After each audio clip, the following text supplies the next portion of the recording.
Assalamualaikum, terima kasih atas kesempatan yang telah diberikan. Perkenalkan, nama saya Meisira Ampage. Pada saat ini saya akan mempresentasikan materi mengenai wawasan Nusantara.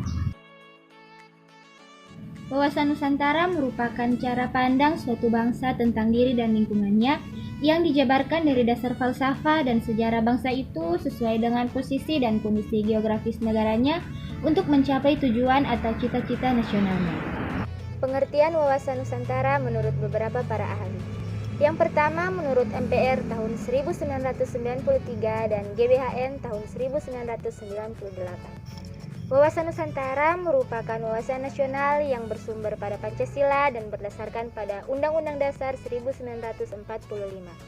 Yang kedua menurut Prof. Dr. Wan Usman, yaitu wawasan Nusantara adalah cara pandang bangsa Indonesia mengenai diri dan tanah airnya sebagai negara kepulauan dengan semua aspek kehidupan yang beragam. Yang ketiga, menurut kelompok kerja wawasan Nusantara untuk diusulkan menjadi TAP MPR yang dibuat oleh Lemhanas tahun 1999, yaitu wawasan Nusantara merupakan cara pandang dan sikap bangsa Indonesia mengenai diri dan lingkungannya yang serba beragam dan bernilai strategis.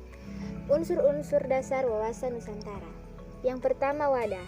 Wadah terbagi menjadi beberapa bagian, yaitu yang pertama, wujud wilayah batas ruang lingkup, yaitu wilayah Nusantara ditentukan oleh lautan yang di dalamnya terdapat gugusan ribuan pulau yang saling dihubungkan oleh perairan di dalamnya. Yang kedua, tata inti organisasi. Bagi Indonesia, tata inti organisasi negara didasarkan pada Undang-Undang Dasar 1945 yang menyangkut bentuk dan kedaulatan negara, kekuasaan pemerintah, dan sistem perwakilan. Yang ketiga, tata kelengkapan organisasi, yaitu wujud tata kelengkapan organisasi adalah kesadaran politik dan kesadaran bernegara yang harus dimiliki oleh seluruh rakyat yang mencakup partai politik, golongan dan organisasi masyarakat di kalangan pers, seluruh aparatur negara. Unsur yang kedua yaitu isi wawasan Nusantara. Isi adalah aspirasi bangsa yang berkembang di masyarakat dan cita-cita serta tujuan nasional yang terdapat pada pembukaan Undang-Undang Dasar 1945. Isi menyangkut dua hal yang esensial, yaitu realisasi aspirasi bangsa sebagai kesepakatan bersama serta pencapaian cita-cita dan tujuan nasional. Yang kedua, persatuan dan kesatuan dalam kebinekaan yang meliputi semua aspek kehidupan nasional. Ketiga, yaitu tata laku wawasan Nusantara yang terdiri dari tata laku batinia dan lahiria. Tata laku batinia mencerminkan jiwa, semangat, dan mentalitas yang baik dari bangsa Indonesia. Sedangkan tata laku lahiria tercermin dalam tindakan, perbuatan, dan perilaku dari bangsa Indonesia. Hakikat wawasan Nusantara. Hakikat wawasan Nusantara merupakan cara pandang yang selalu utuh, menyeluruh dalam lingkup Nusantara demi kepentingan nasional. Asas wawasan Nusantara.